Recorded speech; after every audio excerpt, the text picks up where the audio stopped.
Lord, make me an instrument of your peace. Where there is hatred, let me sow love. Where there is injury, pardon. Where there is faith. Where there is despair, hope. Where there is darkness, light. And where there is sadness, joy. O Divine Master, grant that I may not so much seek to be consoled as to console, to be understood as to understand, to be loved as to love. For it is in giving that we receive. It is in pardoning that we are pardoned. And it's in dying that we are born to eternal life. Amen.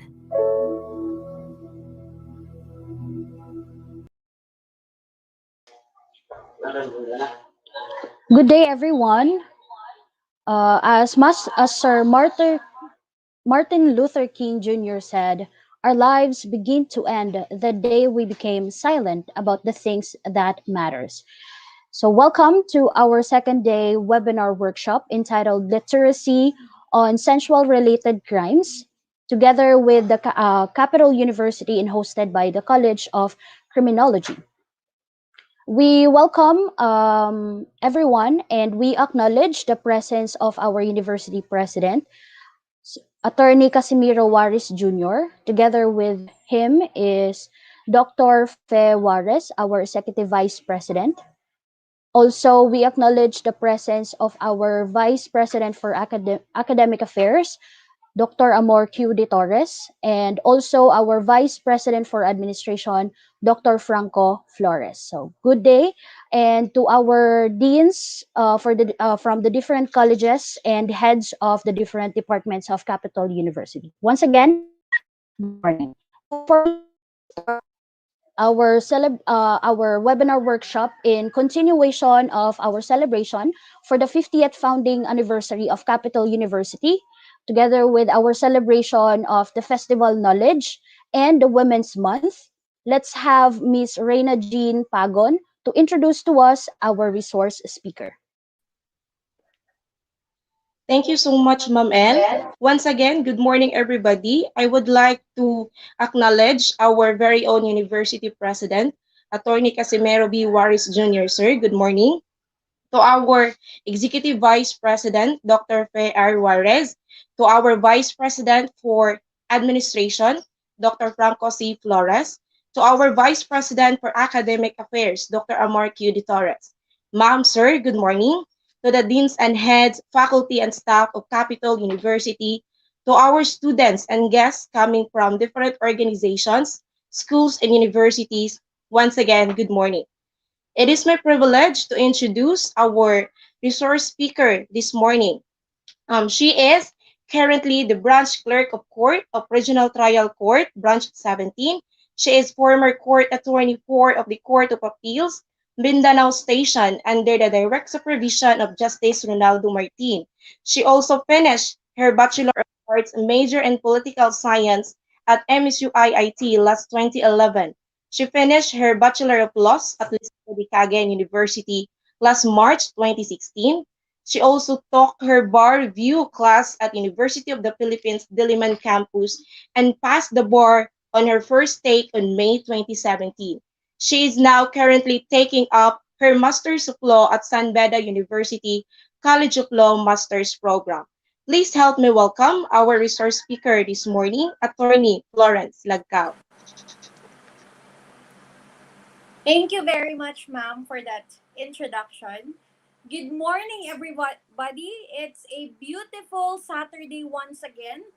And first and foremost, I'd like to acknowledge our dear University President Attorney Casimiro Juarez, Executive Vice President Dr. Fe Juarez, Vice President for Administration Dr. Franco Flores, Vice President for Academic Affairs Dr. Amor Q. D. Torres, Deans and Heads, most especially to our beloved Dean Claudette Bacas. Good morning, everybody. This morning, we will be discussing anti-trafficking of humans. And I'd like to introduce this topic by introducing to you a particular person that I personally despise. So let me introduce to you Peter Scully. So you might have heard Peter Scully in news over Facebook, but let me tell you about him and why he is one of the most hated person, not just in the Philippines but also in Australia. So Peter Scully is an Australian who went to the Philippines, and here in the Philippines she met a woman who eventually became his girlfriend. And then his girlfriend eventually was turned into his accomplice. So Peter Scully and his girlfriend would recruit, would deceive kids for a particular sum of money in exchange for kids joining him. So he would tell these kids, I will give you money, and in exchange for that, you will have to go with me, right? So that is the scheme of Peter Scully. So as soon as kids join him, he would ask these children to do horrible, horrible things. He would ask the kids to dance in front of the camera while at the same time touching their private organs. He would ask the kids to engage into sexual intercourse in front of the camera. Remember that we are talking here of a kid, children. And there's this kid who was interviewed who shared that there was one time he was asked to engage into sexual intercourse, this time with his very own cousin, in front again of the camera. Peter Scully also got a 2-month old infant, or 18 weeks. And this infant was shown over the camera with her vagina pressed clearly onto the camera, and while burning a cigarette butt onto the sexual organ of the infant. And all of these acts are being shown in front of the camera, are being recorded. So eventually, the infant died, and the skeleton of that child was found in his backyard. After an entire day of showdown, of selling these videos to the pedophiles in Europe, Peter Scully would then sexually abuse these children. Ladies and gentlemen, that is just one of the faces of human trafficking. And it might be a little bit of a surprise to you, but Peter Scully did that here in the Philippines, most particularly in Cagayan de Oro City. And his place, or the scene of the crime is in Apovel, Patag, Cagayan de Oro City. So it's something that is very close to us. Well, territorially, geographically, it's something that is so close to us. But Peter Scully did not just stop here in Cagayan de Oro. When he felt like he was running out of children to exploit, he went to Balay, Bukidnon, and there found another group of children sexually abused. He also has his headquarters in Butuan City and some other, and in Surigao, and some other scattered parts in Mindanao. It may be a surprise, but fortunately, Peter Scully was successfully arrested together with his two girlfriends. He was very good in hiding, but he was arrested because one of his girlfriends posted a picture of her outside their residence, and the NBI, along with the international pool of international police, was able to track that picture. So right now, Peter Scully is um, suffering from life imprisonment for for his entire life, and that is how we will begin this discussion. I would like to I would like to paint a picture of how horrible anti-trafficking is and what we can do, how we can help, and to better understand this concept. So we believe that each and every person is given the inherent right to dignity. No one should be above anyone else.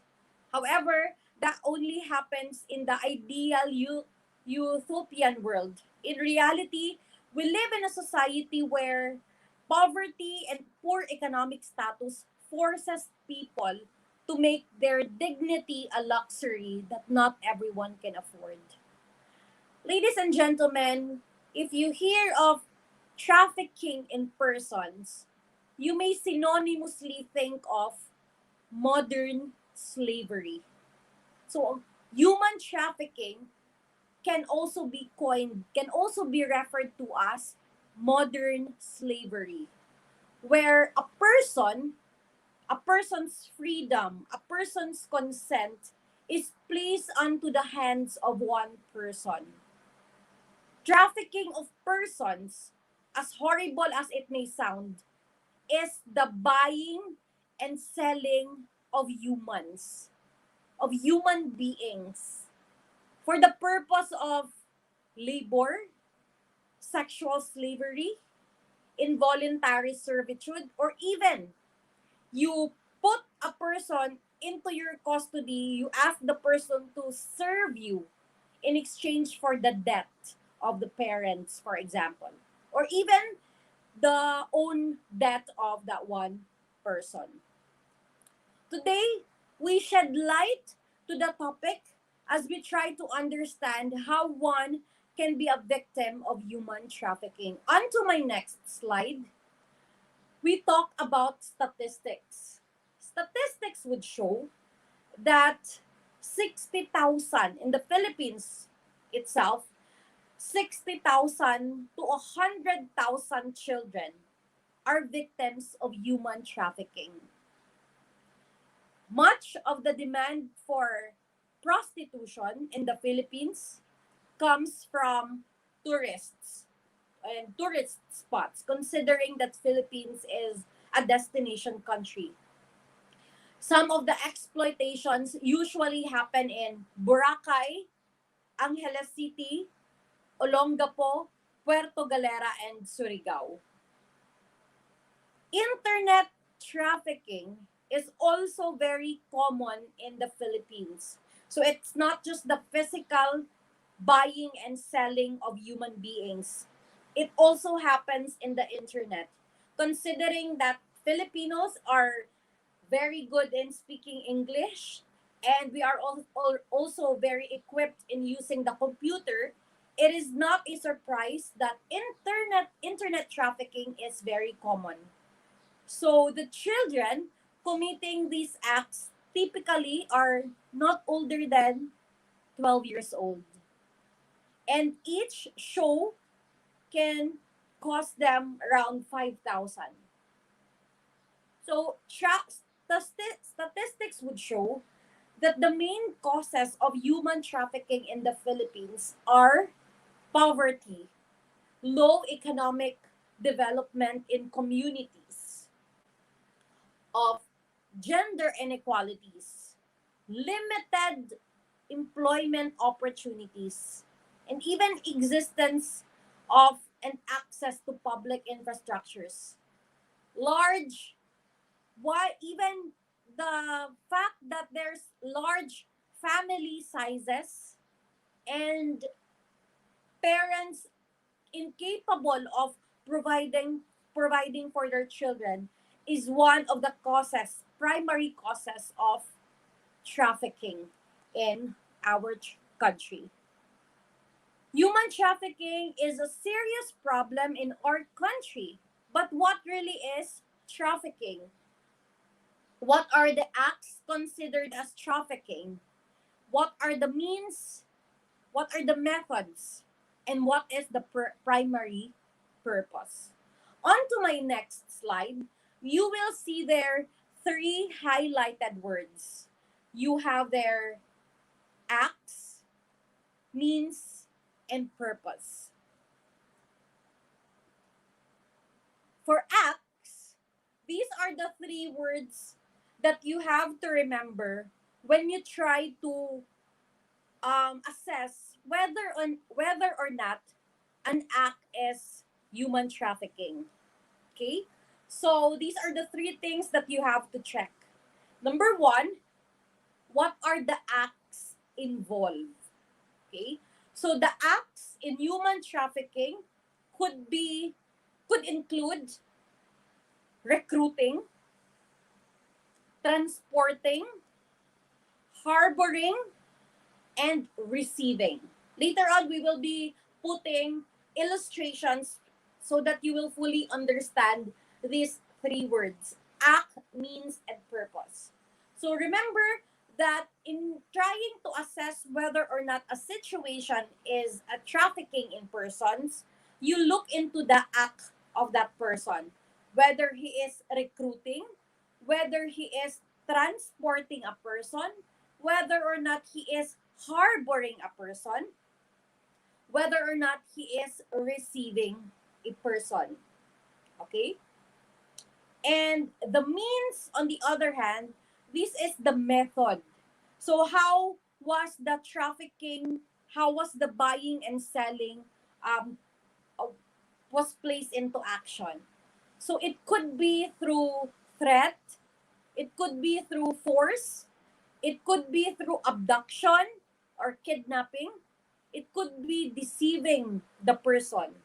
It could be abuse of power. And it could also be giving of payments or benefits. Right?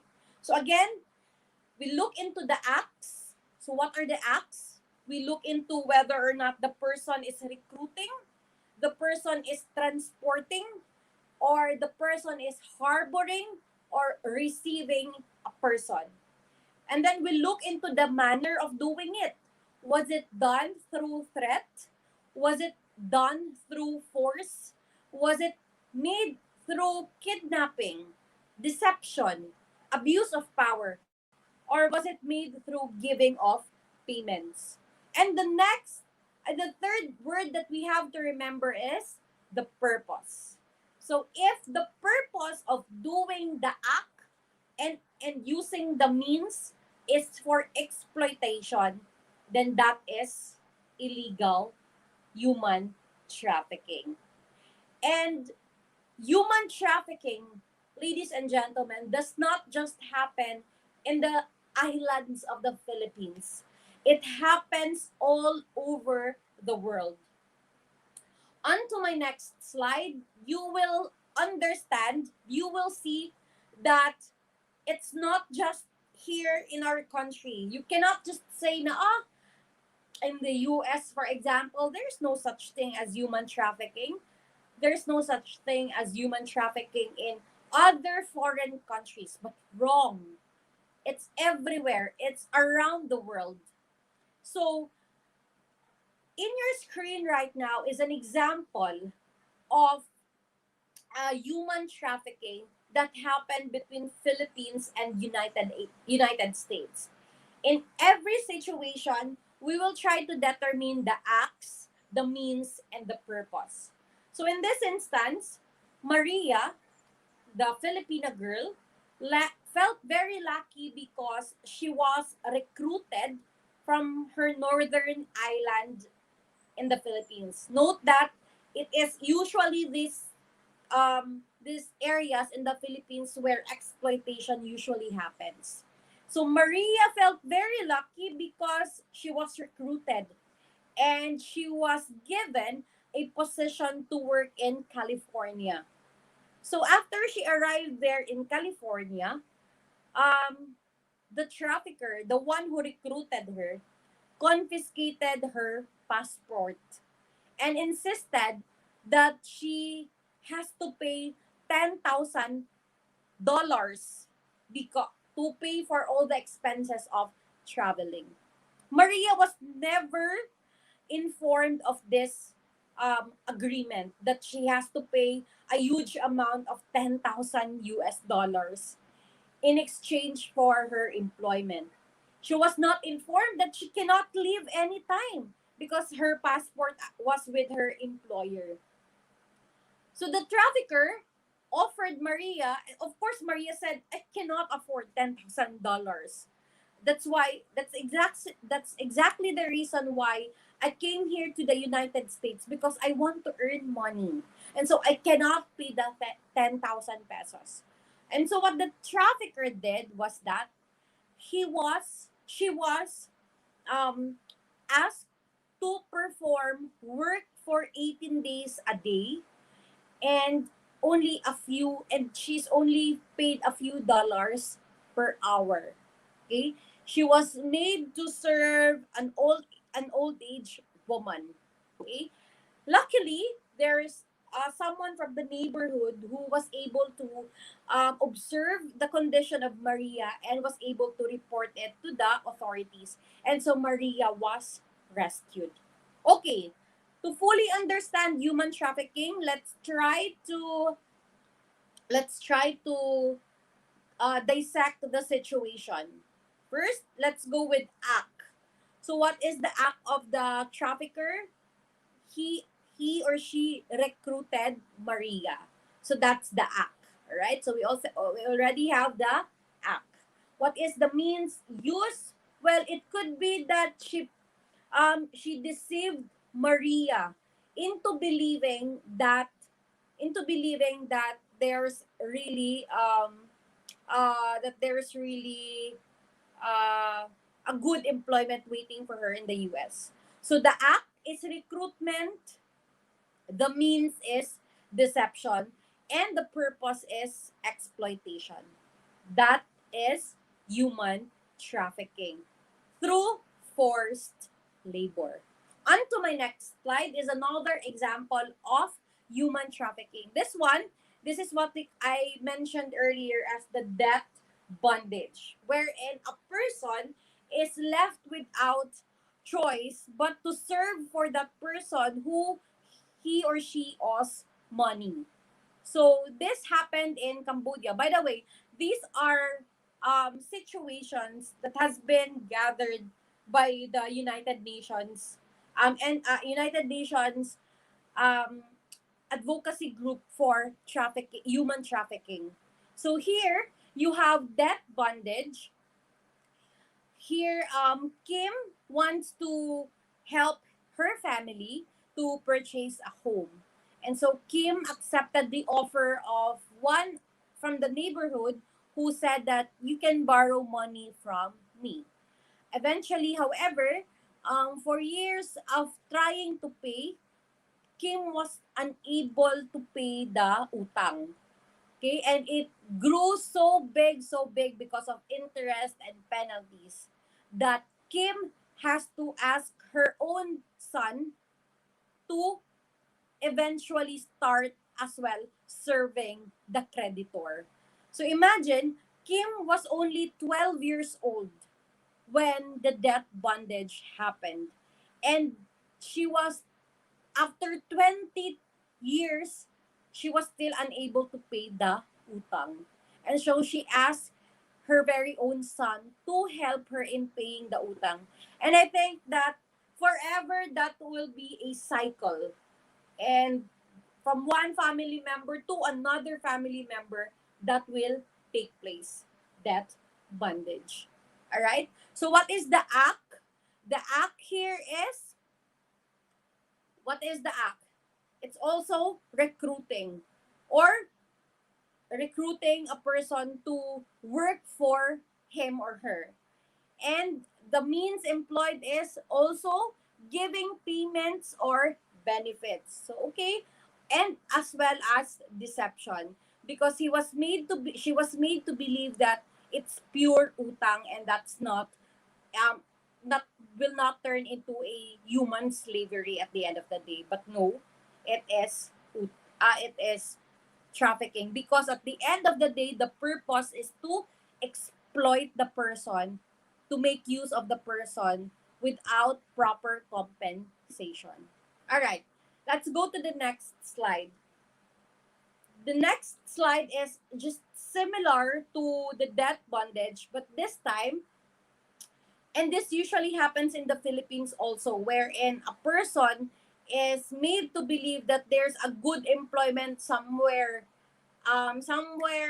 capital like Manila in the Philippines. So these people coming from the rural areas would most likely be deceived into going to big cities. They want to see the big city, they want to earn enough for their families. And so that is domestic servitude. They are deceived into saying that you go to Manila, you will have a good salary there. You will just be working as a sales lady in a mall. You will be seeing a lot of people. There will be a lot of rich people who will be giving you tips.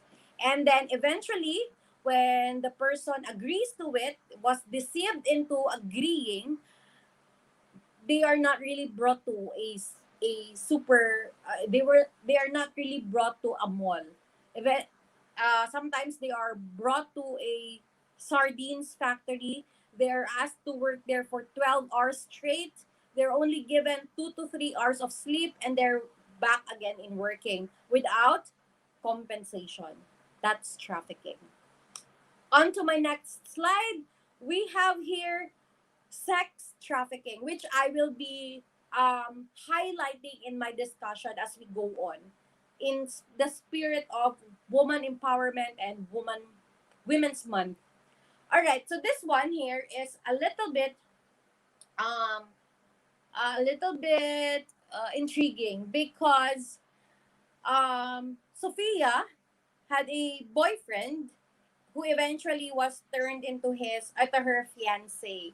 So she fell in love with the fiance, and she was brought to Italy. Come with me to Italy and live with me. Because of course they're engaged, and that's her fiance. She moved with the fiance. When they reached Italy, she was given receipts, bills, receipts. These are the things that I paid for you. These are the things that I bought for you. You have to pay me. So imagine if before leaving for Italy, Sophia was deceived into a shopping spree. And so Sophia bought a lot of shoes and clothes and makeups, if only to be informed when they reach Italy that she has to pay everything she bought. Okay? In exchange, if you and then the fiance said that if you cannot pay, if you're unable to pay that one, you'll have to serve me through you have to engage into commercial sex, or sex for money, or in other layman's term, prostitute. So Sophia was turned into a prostitute. The acts is not really recruitment, but it's transporting. The person was transported from Romania to Italy. And the purpose, I mean, the means used is he deceived Sophia into believing that he is really her fiance and that he would marry her. Okay? And again, the purpose is exploitation. So these are the kinds of human trafficking that exist not only in the Philippines but all over the world. Entire nation, entire world, there is human trafficking. All right? And the things that you have to remember in assessing whether or not an act is trafficking is to see if the act is involves recruiting, transporting, and harboring. If the means employed is through threat, force, abduction, deception, abuse of power, or giving of payments. And the purpose is always for exploitation. All right, on to my next slide. This time, we will be discussing the sex trafficking in the Philippines. Let me just. Okay.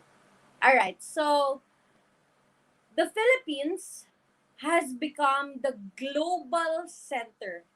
It's not something that we should be proud of. But the Philippines has been the global epicenter of live stream sexual abuse. Based on the study by the United Nations International Children's Education Fund, in 2016, UNICEF found out that imagine this figure, 8 out of 10 children in the Philippines is vulnerable to being victims of online sexual abuse. It was also found out that 2.5% of children in the country have had their nude pictures, nude bodies, or sexual activities shown over the internet or on cell phone. The children are groomed to perform sexual acts in photos or live stream for the consumption of sexual predators, mostly from first world countries. So children performing provocative dance numbers, in extreme cases also having sexual intercourse with another child or adult. So if you remember Peter Scully a while ago, the person I mentioned a while ago, this is exactly what Peter Scully did. He asked these kids to go live over the internet. And then the customers over the Europe, over the internet, would request for these kids to do something. So the exact commands would be take off your shirt, take off your underwear, touch yourself, touch your breasts, touch your sexual organ, perform sex with another child, perform sex with Peter Scully, perform oral sex. And these are kids, these are children. Although there are also women in this one. Information obtained from government case files indicates that out of the 123 victims, onto my next slide, you will see that majority of the female victims are young. And out of the 123 victims, only 3 there were male. There is very limited information on offenders involved in trafficking. Why is that? Number one, they are ashamed to admit that they have been abused, or it's the parents themselves who are putting their own children to this kind of industry. Majority of the victims, if not children, fall into 23 years old to 27 years old bracket, followed very closely by those age 18 years old or 23.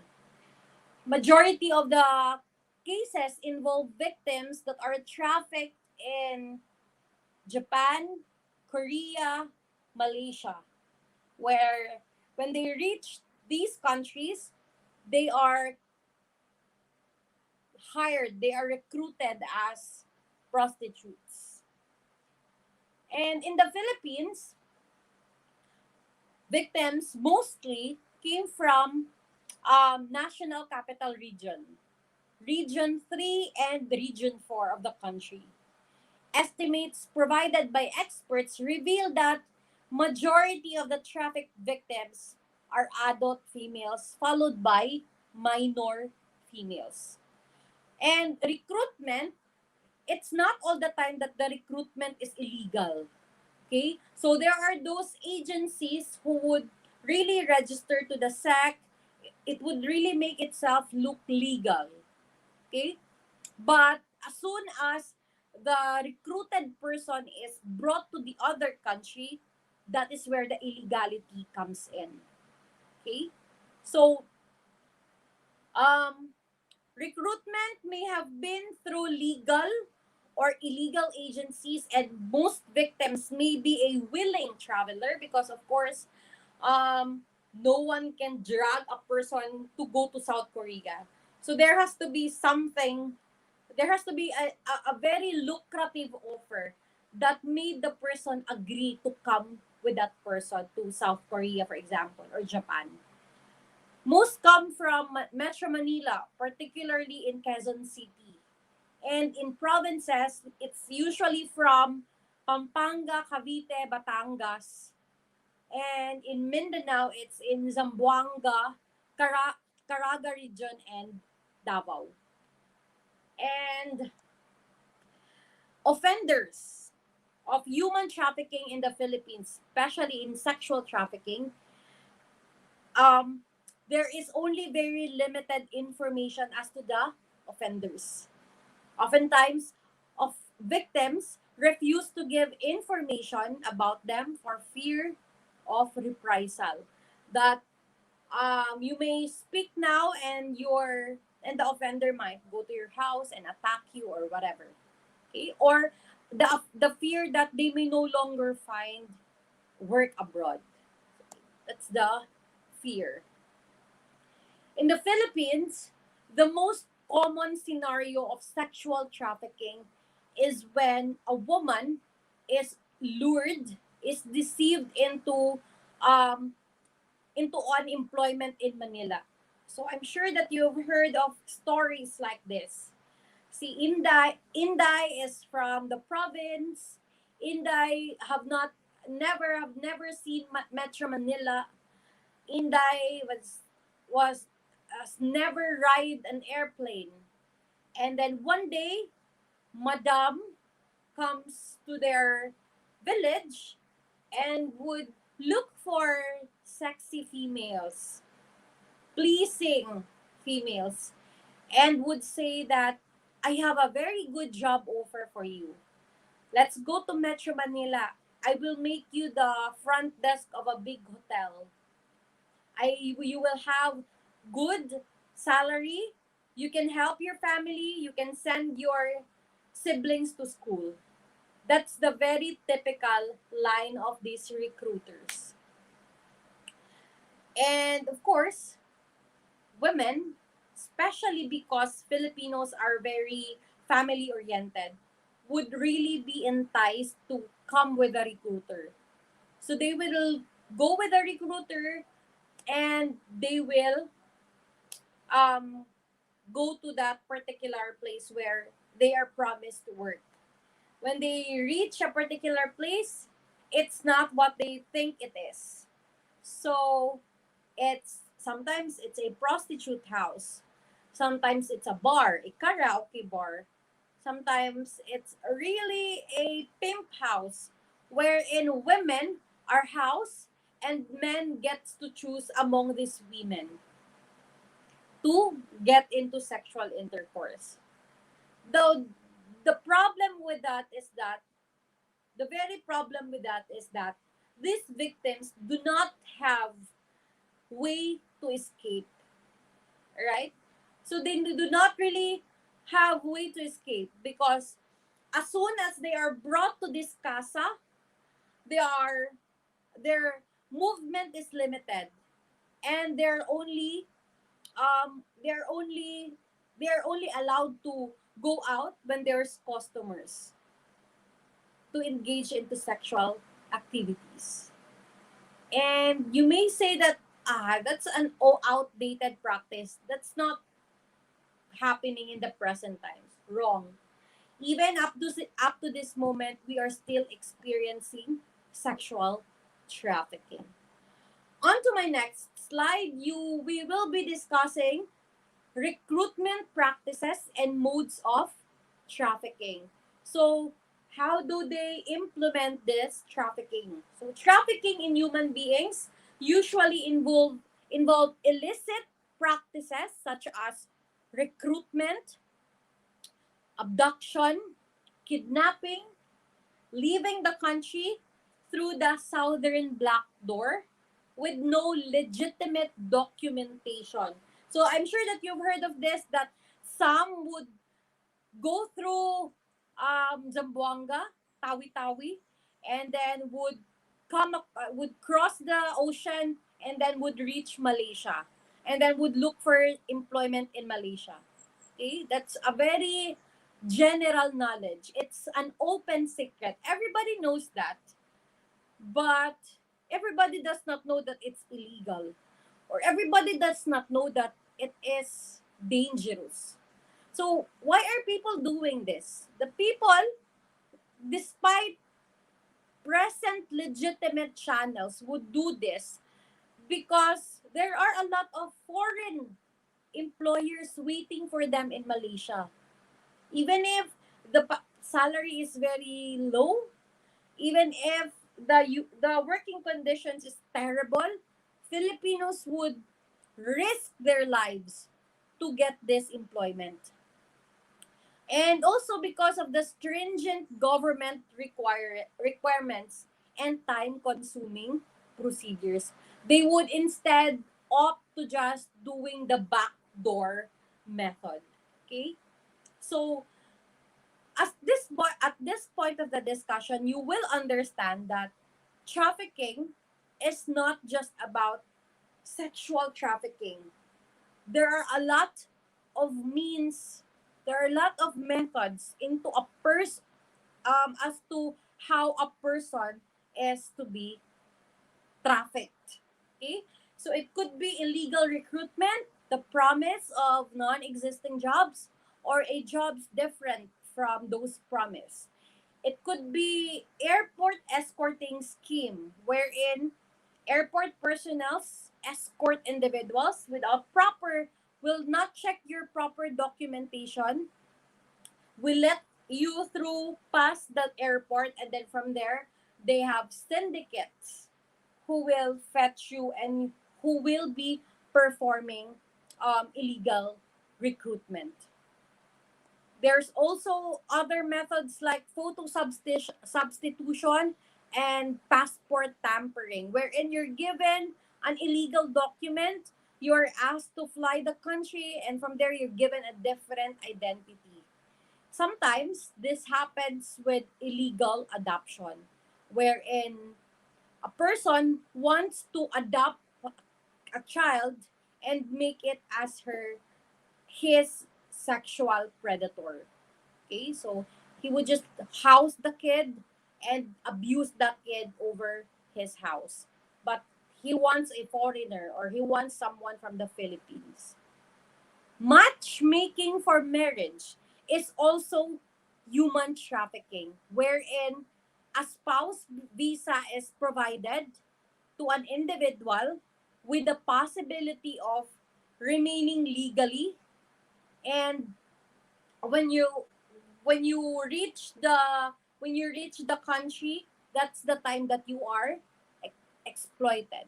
Okay, so there's a lot of Filipinas who engage into chatting and internet relationship, create relationship over the internet.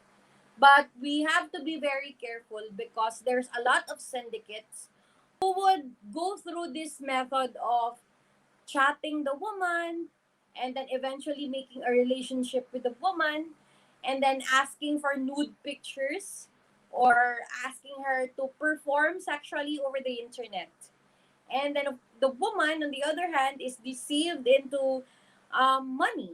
Like, I will send you this amount, send me your nudes, right? So that's trafficking. And sometimes, to the full extent, this woman is brought to other country.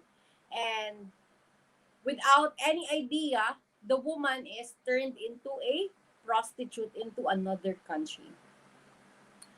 Okay, so almost all victims in the government cases that has been covered made use of the services of recruiter, placement agency, or travel agency. All clients of these agencies agreed to the terms provided by the recruiter employment. So what happens? What happens is that there is a foreign entity who will hire a local entity in our country, and then this local entity will be the middleman. This is the middleman who will look for the victims, okay, and then who would work on the documents. This foreign entity is the syndicate, is the national international syndicate who sends money all over the all over the world. Okay, most of the times victims were recruited to work as entertainers but ended up being sexually exploited and forced to work as strippers, nightclub, or karaoke hostesses. So prior to the departure, the women in particular, those seeking employment as entertainers and waitresses, are often subject to physical screening. So it's not just with the actual job that there's sexual exploitation. Even before leaving the country, some would be um, some would be exposed into the physical screening wherein is a woman is asked to be naked in front of the recruiters to check their body and all of that. Okay, so on to my next slide. We will This is illegal recruitment, the promise of non-existing. So these are the types of practices of trafficking that involves foreign entity. So it could be illegal recruitment, promise of non-existing jobs, or jobs different from those promised, airport schemes. On to my next slide, you also have pre-arranged passage, wherein, yes, if your question is, so that means that there are some employees in the airport, in the Philippine airport, who engages into human trafficking. That answer is yes. So there is widespread network of people performing human trafficking. So there's pre-arranged passage wherein immigration officials ignore fraudulent documents or lack of proper documentation and allow persons to pass through immigration checkpoints. There's transit travel and matchmaking for marriage. On to my next slide, we will try to these are, by the way, these are the ports of exit. So these are usually where we would go out. If not with the airport, these are the ports of exit. So it could be Ilocos Sur, in Salumagi Island. It could be in Zamboanga del Sur, Bawin Point. It could be in Davao del Sur. It could be in Misamis Oriental, in Port of Aplaya, in Hasaan. Because and it could be in Bicol, or Dagupan City. So these are ports that are not really familiar to everyone, and it's not being usually used by um, public. So these are the areas wherein they would they would take advantage of the ports and would transport the recruit. On to my next slide, we will see the routes. Sorry, next slide. All right, so we will we will try to understand the roots of human trafficking. Before this slide, Ma'am El, please. Sorry. All right. So let us first talk about the roots of human trafficking. So what do you mean by roots? Or where did this came from? How did we reach this point in our lives that we allow people to be trafficked? We allow people to be sexually abused. Why do we have this? Most especially in the Philippines. The Philippines, ladies and gentlemen, is plagued with trafficking specifically due to widespread poverty. That's the primary reason. Next is the lack of jobs. The internal and external migration. And surprisingly, personally, I was surprised that this is one of the cited causes of human trafficking.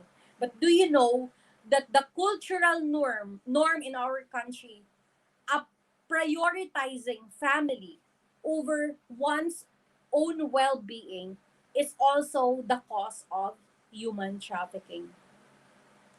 It's not it's not it's general knowledge to everybody that Filipinos are very family oriented and we prioritize our family um, over our own well-being. So even if we are not really fully aware of the risks we are into, even if we really are afraid, even if we do not want the kind of situation that we are into, we do that for the family.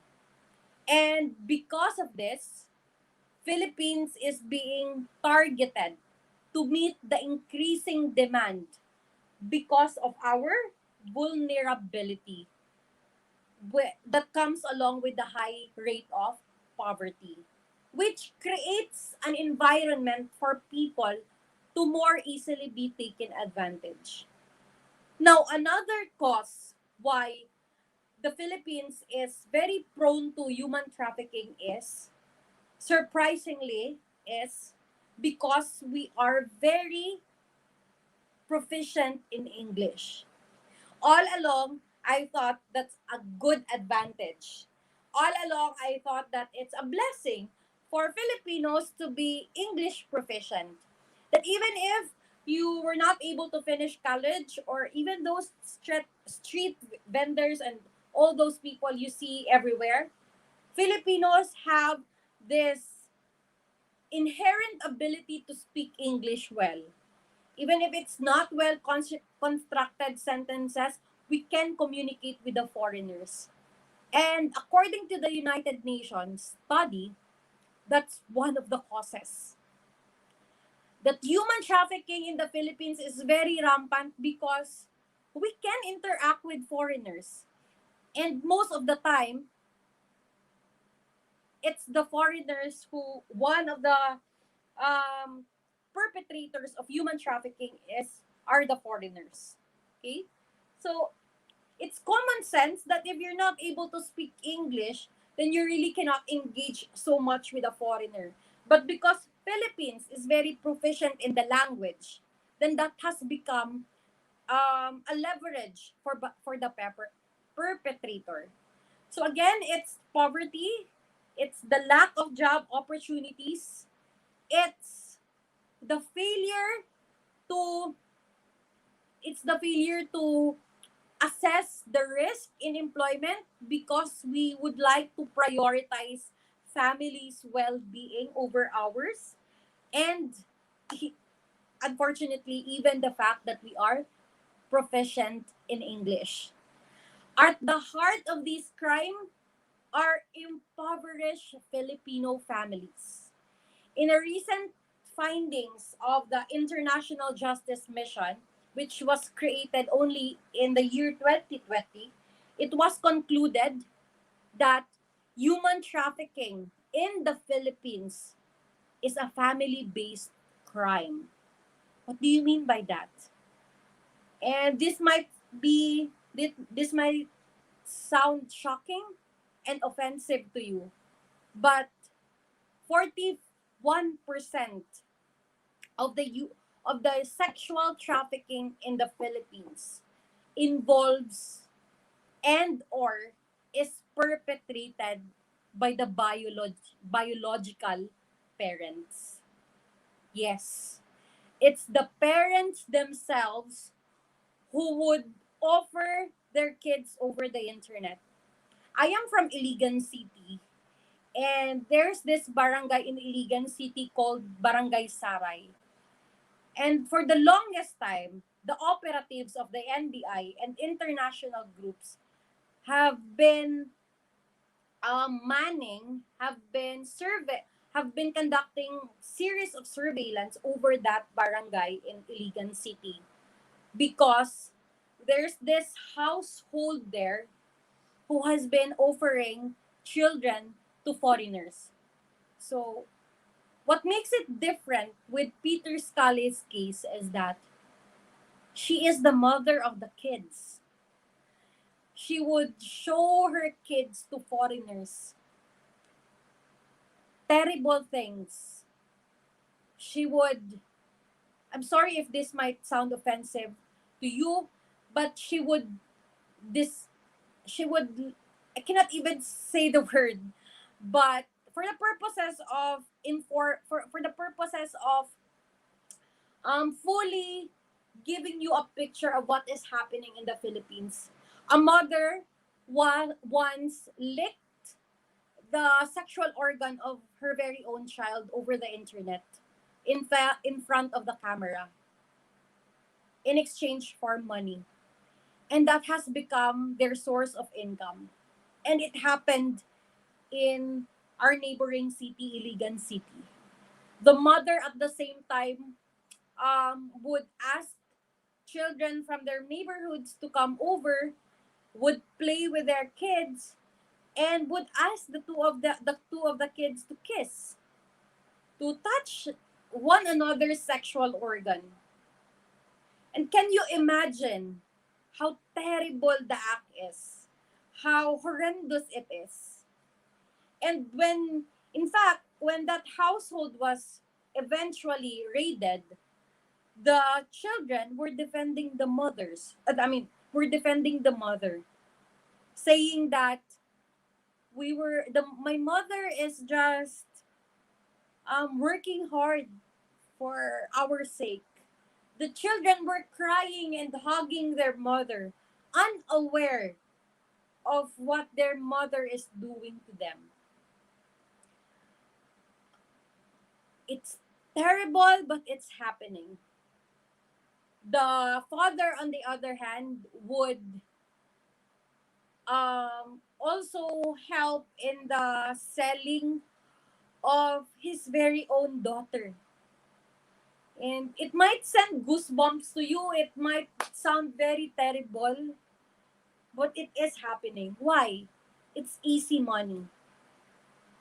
You perform there in front of the camera, you are given dollars. You're able to pay for your bills. You're able to feed your family. You are able to send your kids to school. And for them, this is income. They do not have regard to the moral consequences. What they thought of is that this is for the family. And that what makes human trafficking, specifically in the sexual trafficking field, a family-based crime in the country. Of the survivors rescued, the same survey says that the survivors that is being rescued, 40% there were siblings, and another 13% there shared some other familiar relationship. So it would be that the the the victims are brothers, sisters, cousins, or distant relatives. Families that are forced to find ways to survive each day because of socio-economic disadvantage will remain vulnerable to possible exploitation. Providing opportunities, therefore, to families to rise beyond poverty is the key to essentially eliminating the root cause of this tragedy. This does not just happen over the internet. This happens in real life. The mother itself, the father itself is the bugaw of their very own child. The mother itself is the one who would offer her kids to the perpetrator in exchange for money. Minors, most often than not. This is the root of the human trafficking in the Philippines. And our laws have clearly defined human trafficking. On to my next slide. We will be discussing the acts of trafficking in person, the acts of promoting trafficking in persons, and qualified persons. So it's not just in the international arena that human trafficking is being discussed too.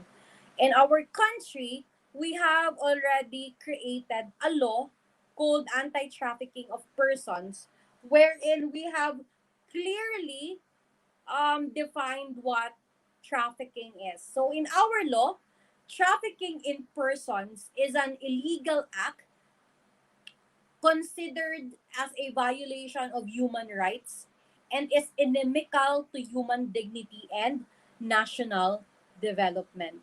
So there are acts, as I mentioned earlier, there are acts, there are means, and there are purposes that has to be checked before one is considered as human trafficking.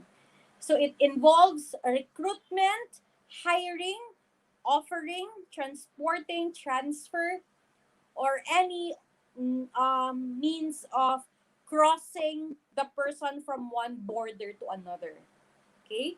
And in our Philippine laws, the means that are being punished is by the use of threat, by the use of force, by the use of coercion, abduction, fraud, deception, or abuse of power, or the giving of or receiving of payments or benefits to achieve the consent. So sometimes it's not through threat, it's not through force, it's not through um deception. Sometimes it's abuse of power.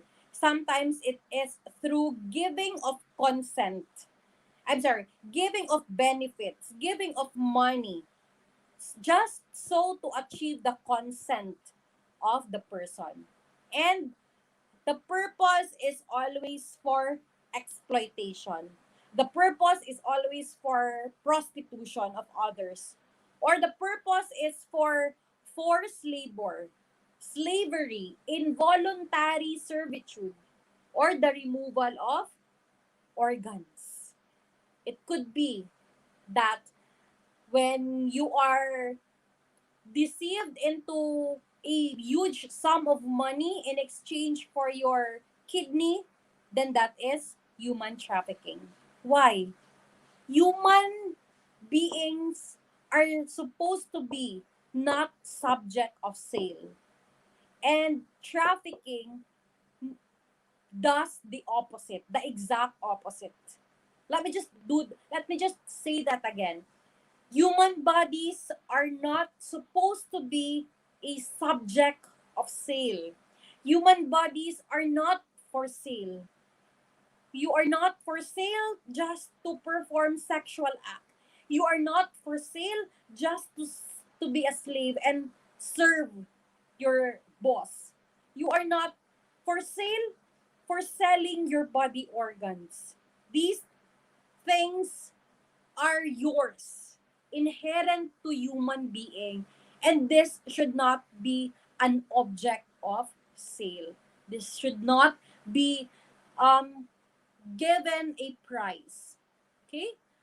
The purpose of human trafficking could be any of this.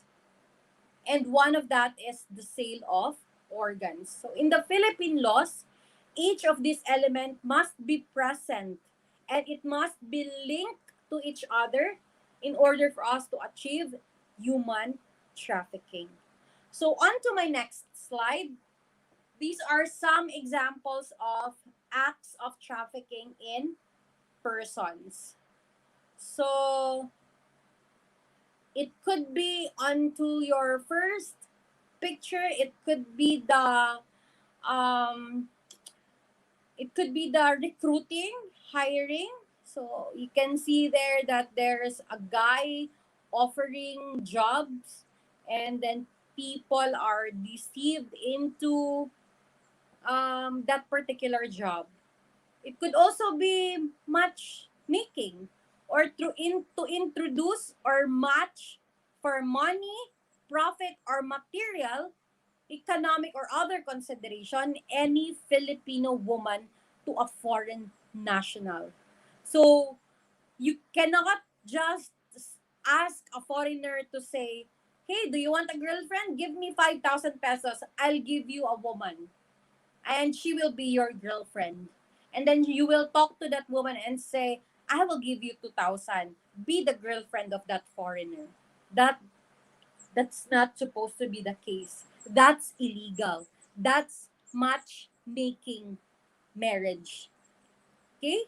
And the act there is you are introducing or matching a woman in exchange for money.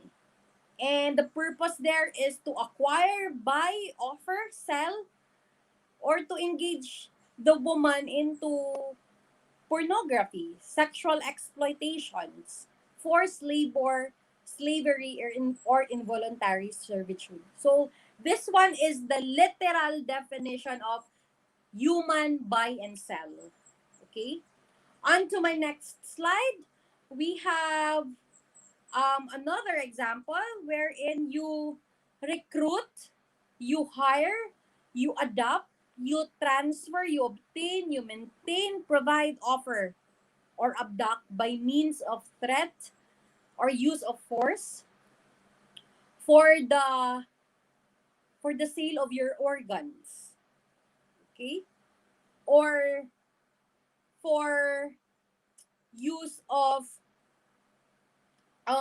use of kids to engage in war or to any um, clash, right?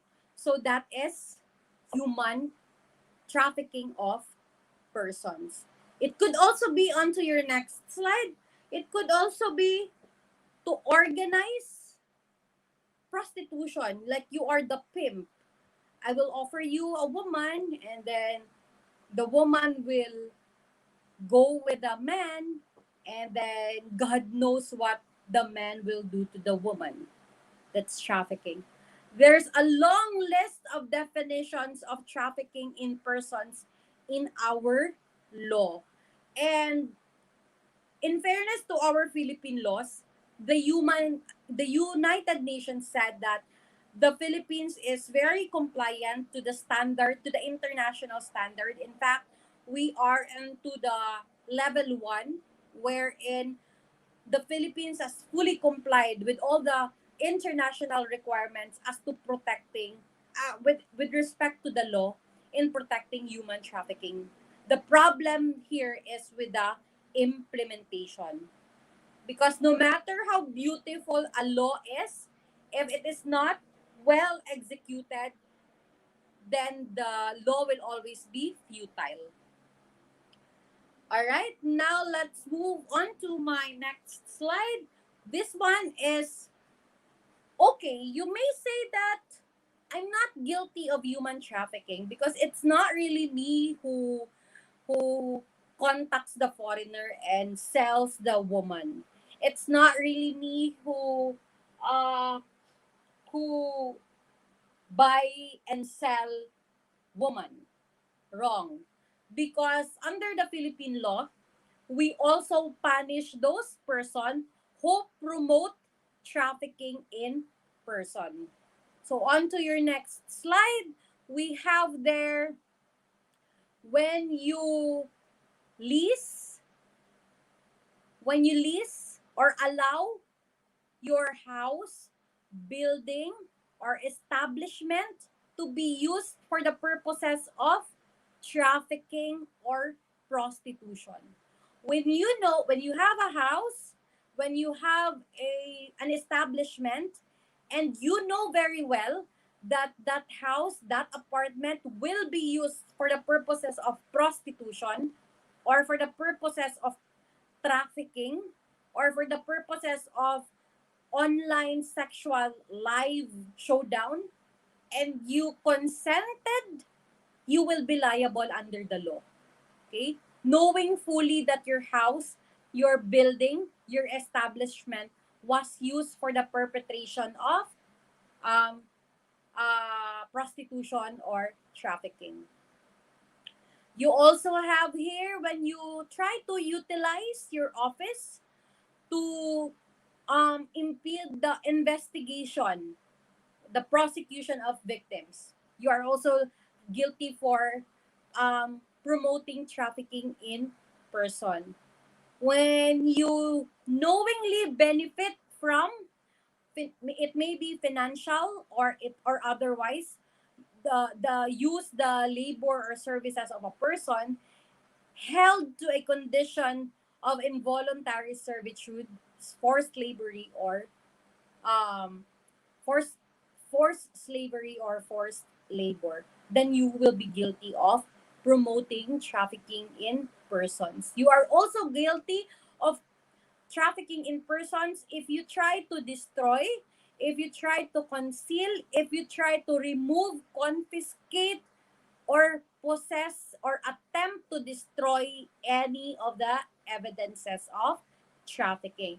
If you remember Peter Scully a while ago, in my story, it was actually the girlfriend because he has two girlfriends, and it is one of the two girlfriends who burned the body of the 2-month-old infant after he was sexually abused by the after he was sexually abused by Peter Scully.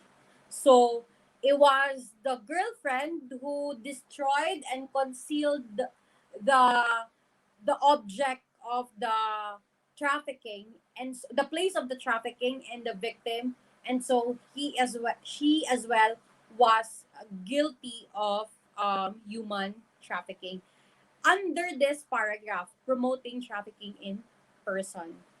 On to my next slide. There's also what we call as qualified trafficking in persons. So when you say qualified trafficking in persons, that means that if you commit any of these acts, that means that you will have a higher penalty compared to the normal trafficking. So there's qualified trafficking in person when the victim is a child or below 18 years old, or when the offender is a spouse, the offender is the mother, the father, siblings, guardian, when the offender is a member of the military or law enforcement agencies, when the reason or occasion of the act of trafficking in person, or when the victim dies, suffers insanity, or there's mutilation, then or if the victim has acquired human immunodeficiency or AIDS. That's automatic qualified trafficking in person. Also, when the offender directs or through another manages the tracking. So that's qualified trafficking in person. So you might have you might have familiar scenarios in your neighborhood. You might have noticed that a neighbor of yours is performing trafficking in persons. You might have heard kids being illegally gathered into one house and perform sexual acts. So where do you go? Where do you report incidents of trafficking in persons? So any person who has the personal knowledge on trafficking can immediately report to their barangay authorities, to the nearest police or law enforcement agencies. You can you can go to your local anti-trafficking committee. We have that. Every city has that committee. You go to the city hall, you look for that committee, you report. You go to the local council for protection of children. Also, we have that in our city. You go to the city hall, you report it there. Or you may call the action hotline of the Philippines against human trafficking. You call 1343. Question, do we need to wait for the victim? Or what if it's in international arena? What if it's your sister who happens to be working abroad who witnessed trafficking? They may go to the Philippine embassy. Okay? They may report to their Philippine embassy or to their consul. They may also go to office of the migrant workers or to the Department of Foreign Affairs and report immediately the incident. Okay? Now, you may say that it's useless to report these cases because I really cannot I really cannot um I really cannot force the victim to speak out because it's very traumatic for the kid or the person guilty. So it's useless for me to report because the case will not be filed anyway. Wrong. Anyone can file the cases for trafficking in persons. So any person, including the police officers who arrested the accused, the as long as you have the personal knowledge to the commission of the offense, you may file the case for trafficking in behalf of the victim. The offended person, of course, may file. The parents, the guardians, the spouse, the siblings, or even the children may file a case in behalf of the victim. Okay? So it's a wrong connotation that we say, I have to wait for the victim to speak out because I cannot ask her to file a case. Wrong. Anyone can file cases for trafficking in persons. Now, where do you go after you want to file a case? You go to Department of Justice. You go to the fiscal's office. Okay? In Cagayan de Oro City, our fiscal's office is at the back of SM Uptown. You can find there the office of the prosecutor or the fiscal's office. So you just have to go to the place where the offense was committed or where any of the elements is committed or where the person trafficked is or where the person trafficked resides. So for example, in the Peter Scully incident, he committed these horrible crimes in Apovel, Patag Apovel, Cagayan de Oro City. So the case may be filed in Cagayan de Oro City. But he also brought some of these kids to Malaybalay City and performed the horrible sexual acts there. So he may also be the criminal case may also be instituted in Malaybalay City. Or if there's a kid coming from Butuan and the parents wants to just file the case there because they reside there, it can also be filed there because the traffic person, the victim, resides there. Peter Scully has a lot of cases scattered all over Mindanao. In fact, it was only 6 cases that has been decided yet here in the Cagayan de Oro City. He still has around 56 cases pending in courts for his punishment. Okay? So, if you are to ask when can we report it, you can report it immediately. But the prescriptive period to that is it can be filed within 10 years after they are committed. Okay? And if it is committed by a syndicate, it may be filed within 20 years after it has been committed. So the 10 years will only start from the day that the victim is released. The victim has been saved. All right?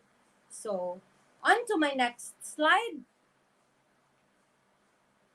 We will talk about prevention, protection, and prosecution. What can we do? The first thing that we can do is we can promote education. And again, I am truly honored to be part of this information drive by Knowledge Festival by the Capital University. This is a truly commendable act on the part of the university as they try to educate the society of these crimes. Um, Applause and congratulations to the Capital University along with the Criminology Department of the Capital University for coming up with activities like this. Because it's not all the time that we get to talk about this. Okay? It's not all the time that we get people to listen to this. Okay? So it's important that we promote education. We inform people of the situation. We inform people of the horrible thing that human trafficking does to our children and to our women and to other victims as well. Okay, so um, in order for us to prevent this, we need to educate the society. That's the first one. We also need to give education to the people, to the children, to the young adults. Give them vocational training, scholarship programs for women and children to minimize their susceptibility to being trafficked. Because numbers would show, statistics would show that most of the victims are those who are illiterate, those who are not employed, those who are in the very rural parts of this country who are not educated enough to to who do not have enough time to engage themselves into education. Okay, we also um can prevent this one by strengthening the programs for law enforcement agents, social workers, and other related personnel. We encourage a gender and child sensitive perspective in the law enforcement agents, prosecutors, lawyers, and community leaders. In fact, this advocacy of gender sensitivity program has already been a widespread program in the Philippines, and that's a very good start. As to the economic dimension, of course, we encourage the government to study and examine the relationship between economic development and trafficking in persons. As I was as I was preparing my presentation for this morning's talk, I was also able to encounter um, a a study conducted by the UN wherein it shows that typhoon is one of the reasons why we have high sexual trafficking cases. because when a typhoon hits the country, there's a lot of people that is displaced. And when a person is displaced, uh, she or he is forced to make money, make a living. And the very easy method of making a living is to engage in what? Sexual activities, such as prostitution. Okay? So there is a great need for us to examine the relationship between economic development and trafficking in persons. We also encourage greater national and regional cooperation because most of the trafficking does not just happen in capital regions. It happens in the provinces of the country. And us being as quite scattered country geographically, there is a great need for cooperation between the national government and the regional government. Okay, and then we go to protection. So of course, it's not easy for the victims to come out and speak. So, as part of the protection, we encourage witnesses to report and file complaints by providing them special support designed to protect their and reduce official procedures and their traumatizing effects. We promote national laws which will provide sufficient information and assistance and protection to human rights of trafficked persons. So currently, we have support system for the victims of human trafficking. The Supreme Court also created more family courts where judges are um, technically trained to really handle cases as sensitive as this. Okay, and as to the prosecution, we advocate for criminalization of trafficking in persons, taking into account the grave nature of the offense, which we already did, and to examine the need and adopt as appropriate laws and other legal measures to impose penalties. So on to my next slide. I think we don't have, this is the end. All right. On your screen right now is what we call as the Interagency Council Against Trafficking. So these are the group of governmental agencies which work together to combat human trafficking. So we have here DSWD, DOJ, Department of Foreign Affairs, and Commission on Filipino Overseas, DOLE, DILG, PCTC, and all other governmental agencies who are working very hard in combating human trafficking. So as I end this discussion, let me just recap the things that you have to remember when you notice a peculiar act of trafficking. So you ask yourself, what was the act? Was there recruiting? Was there transporting? Was there harboring? Was there receiving? Was there illegally gathering of children and women? What was the means employed? What was the method used? Was there a threat? Was there a force? Was there abduction? Was there deception, abuse of power, giving of payments or benefits just to ensure consent from the victim? And whether or not the purpose was to exploit, was to sexually abuse, was to force that person to engage into slavery, forced labor, sexual trafficking, and all of that. That's human trafficking. Please remember as we end this discussion that your body, any human being is not for sale. And when you say any human being is not for sale, that includes his body organs. That includes his or her consent. That includes his or her sexual relations, sexual activities. You are not supposed to buy human beings. Every person, everywhere in the world, is inherently vested with the profound inherent equal dignity. And let us all help one another in protecting the dignity of each person. Remember, trafficking in persons and report any untoward incident noticed. That ends my discussion for this morning, and I think now is the time for Q&A.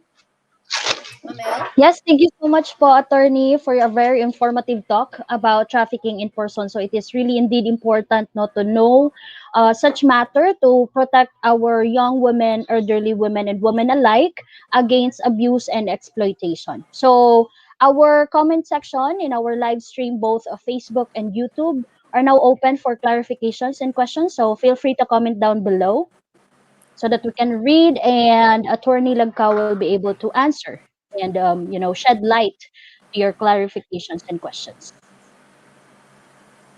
Let us check here sa atuang Facebook Live if there are questions.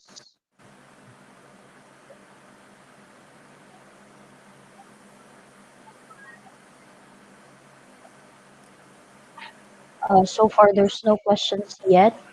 We highly encourage students coming from Capital University who are watching us right now to comment down your questions, especially from the College of Criminology. I know that this is really in line to our course, so that we'll be able to widen our knowledge with respect to trafficking in person.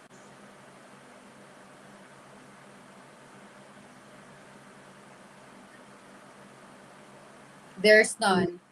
Yeah, so far, attorney, there's Thank none. you. Who's Fiber? One of our watchers or viewer po of our live stream today. Mhm. Well, earlier, attorney, you were able to mention man the ICAT, di ba po? Interagency Council for Against Trafficking. Can you tell us more about the details or like the programs that they were able to implement here in the Philippines in order for them to advocate or like to call this one widen the knowledge or awareness against trafficking in person po? Mamel, I cannot hear you clearly. Sorry. Oh, so sorry po. Hold on for a while po. Sige.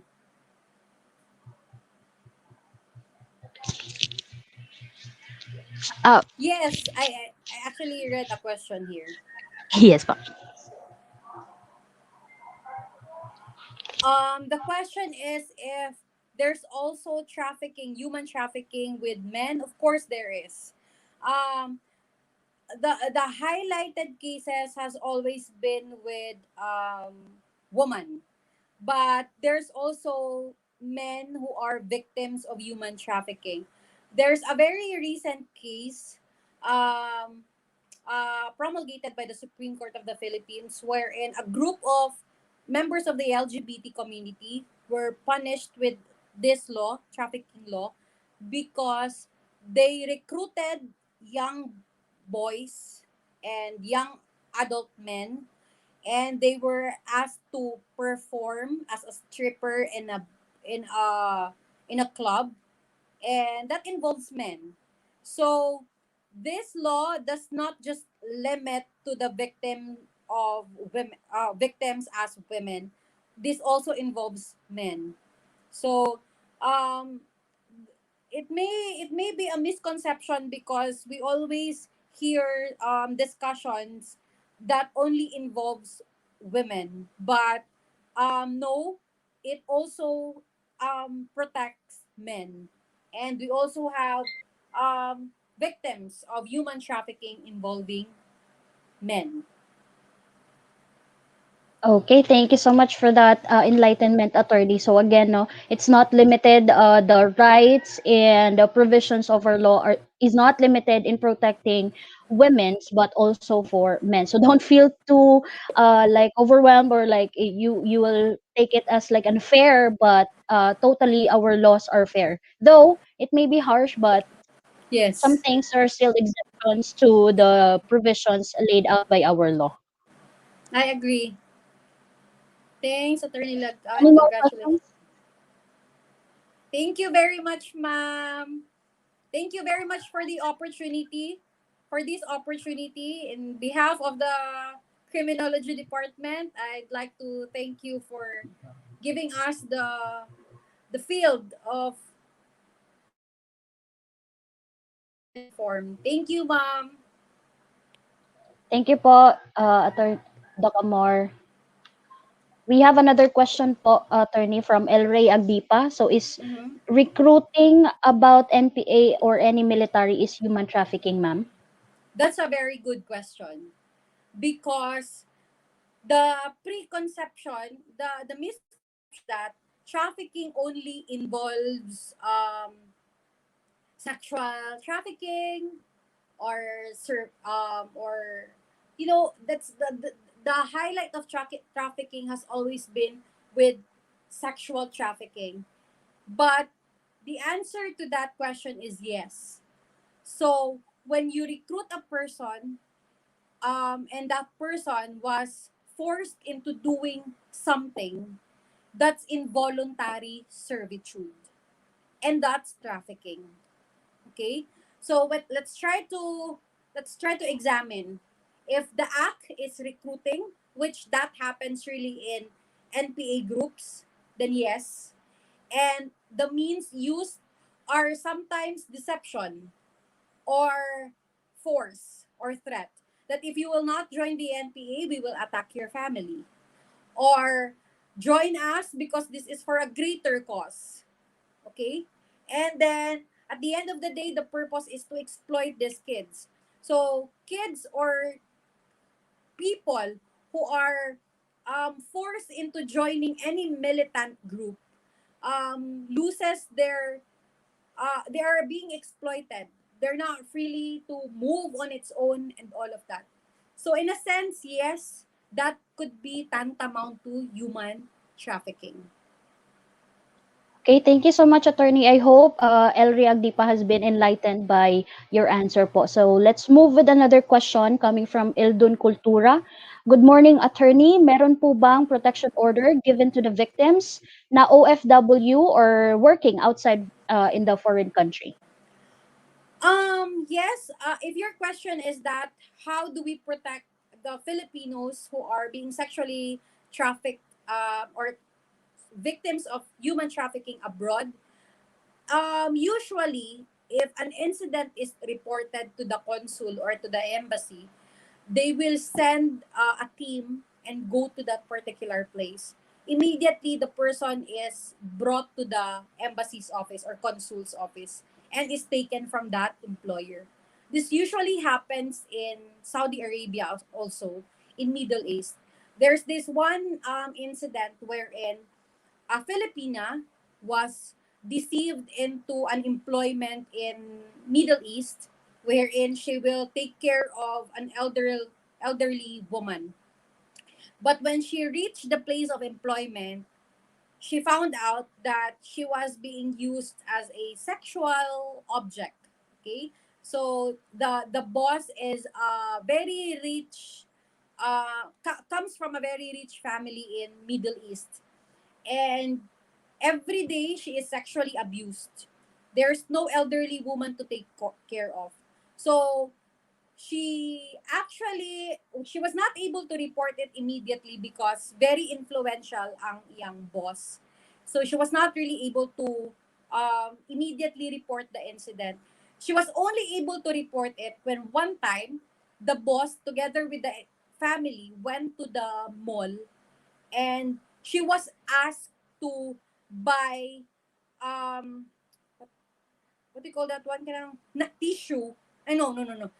She was asked to buy a feminine pad.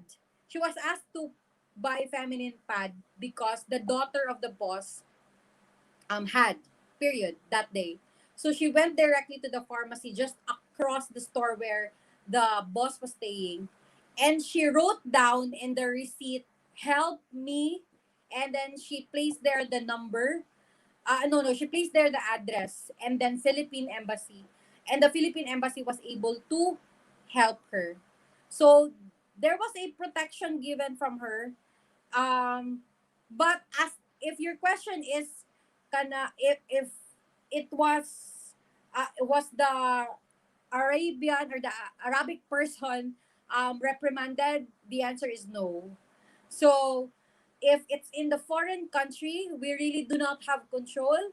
We cannot ask the foreign government to say, hey, imprison that person because that person violated our national. We cannot we cannot do that. Okay? There has to be treaties and there has to be a lot of engagements before they do that. So what we can do as a country is that we protect the victim by removing the victim from the crime scene and sending the victim home. Okay? And most of the time, especially in Middle East countries, these countries do not listen to our complaints. But when it is their national who is killed um, in the course of sexual abuse, then it's the Filipino woman who gets beheaded. And that's a reality. And that's very unfortunate. That is why, as much as we want to protect these Filipino women all over the country, the very first step is just to report it to the authorities, and the authorities will do its part. Yes. Okay, thank you so much po, attorney. We're able to note as well the rights of our working individuals or Filipino workers overseas. So at least they will be able to know how the government will be able to help them in times of if they will be subjected to victimization for violence, abuse, or trafficking for that matter. So we'll proceed with another question coming from John Real Villar. Attorney, ma'am, since trafficking of person is a transnational crime, are persons informing the law enforcement is protected by law against perjury, false accusation, considering this is a syndicated crimes and the gang has methods to exit the crime once they noticing arrest or prosecution? All right. First and foremost, we need to define perjury. And perjury is only committed when you lie under oath. Okay? That means that you are presented in court, you are asked to raise your right hand, do you swear to tell the truth and nothing but the truth? And then you lied. Okay? That's perjury. But in cases wherein you inform the police agents, for example, of an incident, of a possible incident, you will not be guilty of perjury or false accusation because you did not made it under oath. And of course, the national government, I'm sorry, the police officers will still have to perform surveillances and conduct investigations before they move on to the next step of doing an act. So if your concern is that you don't want to report an incident because you might be guilty of perjury or false accusation, do not worry. Report as much as you can because it's the job of the authorities to perform surveillances and other investigative methods. Okay, thank you so much, attorney. We'll have another one. Yes. From John Orland Vergara Ferolino. How do governments help to lessen or stop human trafficking, attorney?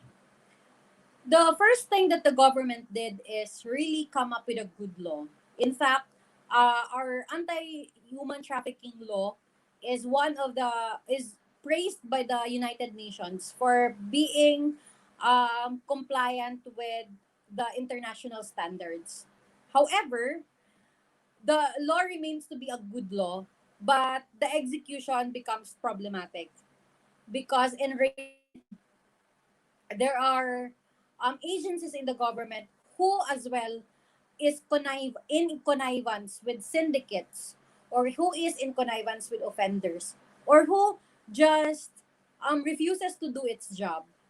So the as to the question of what the government did, they gave a very good law. But if that is enough, the answer is no.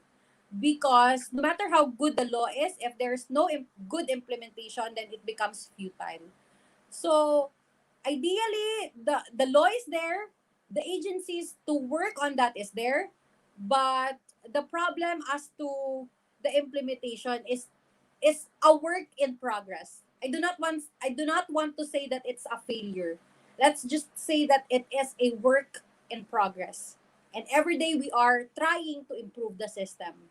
But at least we have a good start. We have a good law.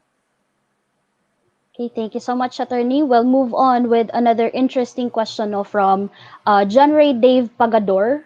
How much is the penalty for human trafficking, especially if the offender is their own biological parents? If the offender is a I'm sorry, biological parent, that is a qualified trafficking, and the penalty, the highest imposable penalty in our country is reclusion perpetua. So that's or life imprisonment. So that's basically the entire years of your life. That's 40 years in imprisonment or life imprisonment. That's the highest imposable penalty. And you're also asked to pay damages, fines. With Peter Scully, he was imposed 6 counts. He was imposed life imprisonment, and he was directed to pay 5 million pesos for damages for each of the victims. And trivia, it was the Australian government who paid for this because they have a program in Australia wherein it's the government when an Australian national is involved into a criminal act in any part of the world, it's the Australian government who pays who pays the lawyer, who pays the fines, who pays the damages. So it's unfortunate because it's not really Peter Scully who suffered so much. We might have asked his properties to be surrendered and all of that, or his money, but unfortunately that's not the case because it was the Australian government who paid for it. In fact, the local lawyer of Peter Scully, who is from Cagayan de Oro, but I wish not to disclose, was also paid by the Australian government. So it was a good money for the lawyer, but that anyway. So that's it. All right. Okay. Thank you so much, Attorney. So it is really noted that our law is not just limited in prosecuting those individuals who committed the acts of trafficking in person Mm-hmm. by private individual, but also we can prosecute our biological parents or our relatives who conducts or victimize us in trafficking in person. So we'll entertain last two questions here in our Facebook page. Next, we have from Ranilo Obshuma Ramoso. So, good morning, ma'am. Since we are talking about human trafficking, how can we stop this human trafficking, ma'am? Thank you. Thank you very much, Mr. Ramoso. First is we already did the first step. We educate ourselves, and I congratulate everybody for staying till the end of the discussion and asking questions, relevant questions, because this is the very first step that we can help stop human trafficking, and you yourself can help human trafficking to stop. So we need to educate people. We need to spread the word that there is a particular crime called human trafficking, and it is punishable by law, and that people should be put into jail, and that abuse should stop. But aside from educating ourselves, we also need to rely onto the government. So there has to be implementations of education, vocational trainings, so that people have something to do and they will not be easily deceived into agreeing into doing a work which is not really in a favorable condition. So that's it. That's one of the method that we can do. So we promote education, we give training, scholarships, we minimize the susceptibility to being trafficked. And we also encourage um, to finish education, to get a degree, get a good job. Do not be limited to whatever it is that you are right now, or the present situation. You rise from the consequences and you make sure that you get a good job so that you will not be easily trafficked. That's it. Okay, thank you so much, attorney. So let's move on with another interesting question in here. Though there is a question raised by Orlan Jun Sokongan. Good morning, attorney.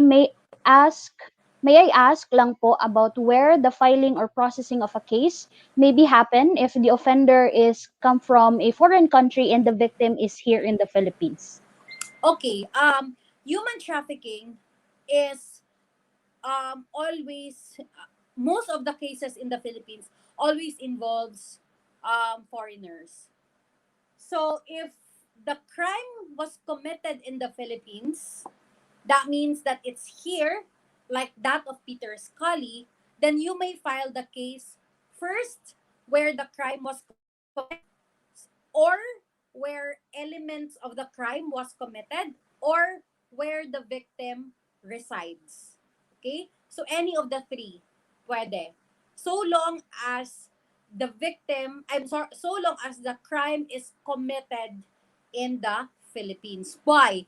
Because even regardless if he is a Filipino or regardless if he is a foreigner, the fact that the crime was committed in the Philippines, the Philippine law should apply. All right? And that means that it can be filed in this country. Now, what if, ma'am, the foreigner is abroad? I'm sorry, foreigner is abroad. The offender is abroad, living abroad, and the victim is just here online. Okay? So, unfortunately, we do not have extraterritorial treaty yet as to anti-trafficking laws. Okay? So, what we can do instead is we punish the person initiating the trafficking in our country. That's what we can do so far yet. But there has been talks already into engaging into treaties that we can make human trafficking as a crime against law of nations, and that it may be committed everywhere and it may be tried anywhere. For now, again, it's a work in progress. Okay, thank you so much, attorney. So, we actually have another question in here, comes Yes. from Maimi, but we will answer this one, Maimi, since we will be launching a program. Since you asked if there are NGOs here in Mindanao that advocates human trafficking awareness, so we'll answer that question later on. Let's proceed with Precious Gel Villanueva. So, good day, attorney. What if a traffic person consents? So is the offender still be liable for the crime human trafficking? Yes. Hi from St. Peter's College, Iligan City. Hi, Miss Villanueva. All right. If the question is about consent, the answer is yes. The traffic person, regardless of whether or not he consented or not, is immaterial. Meaning you do not look into whether or not he or she consented. What you will look into is whether or not he was transported, recruited, harbored, and through the means of deception, through the means of force, threat, intimidation, or money, and that he was exploited. Because the principle, the rationale behind this law is that we punish those people making money out of human beings, making money out of our human bodies.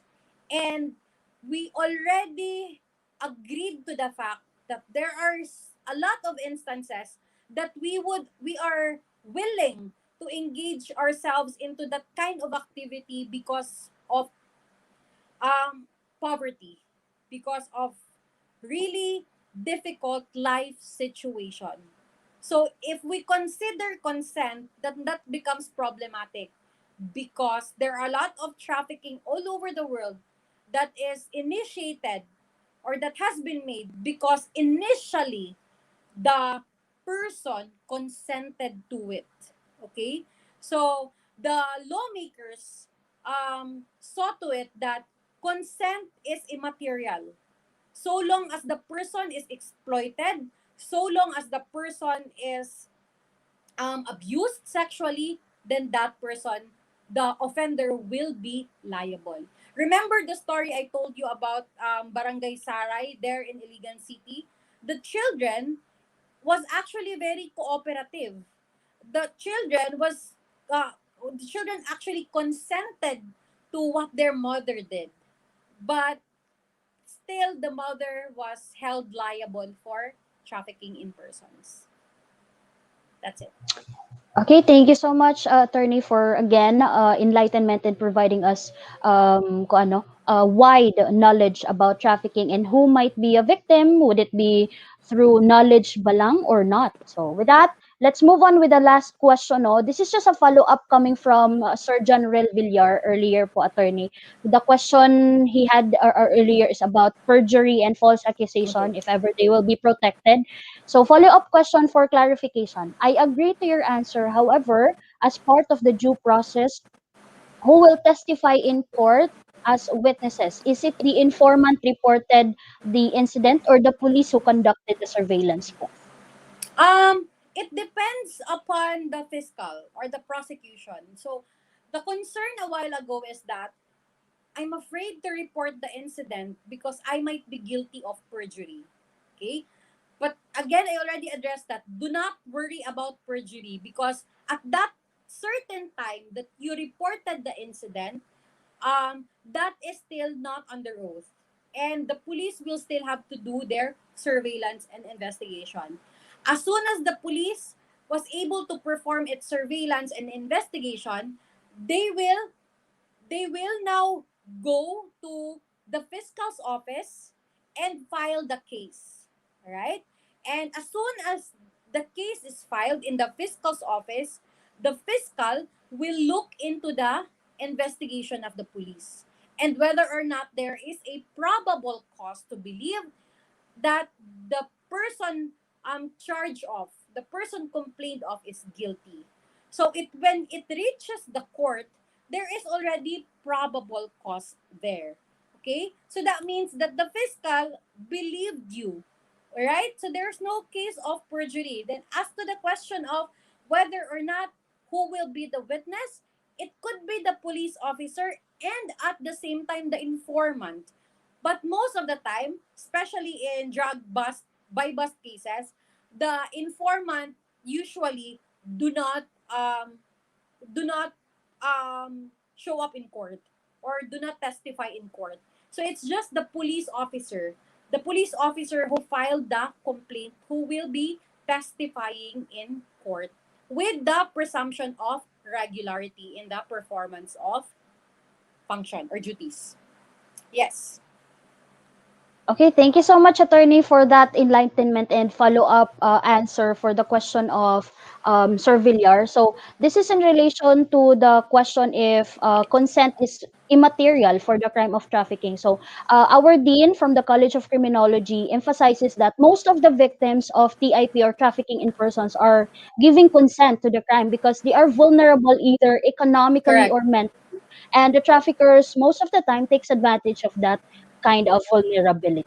So that is Yes. why it's immaterial yet in RA, I mean in our law that protects the rights of a traffic individual.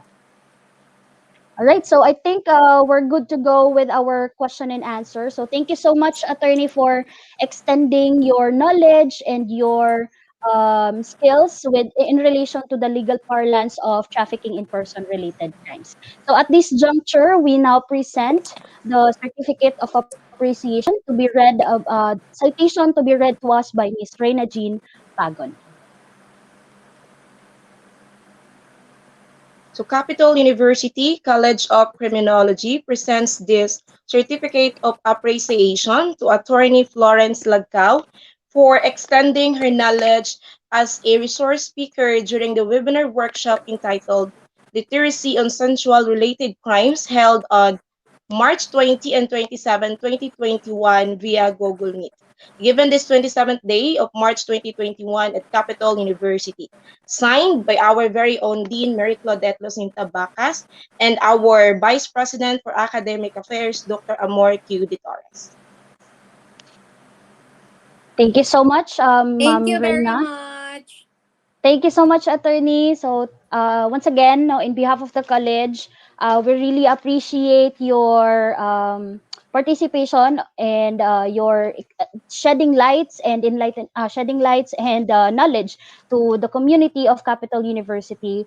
What are these really sensual related crimes? So we were able to talk about rape last week, and right now we're able to finish talking about trafficking in persons.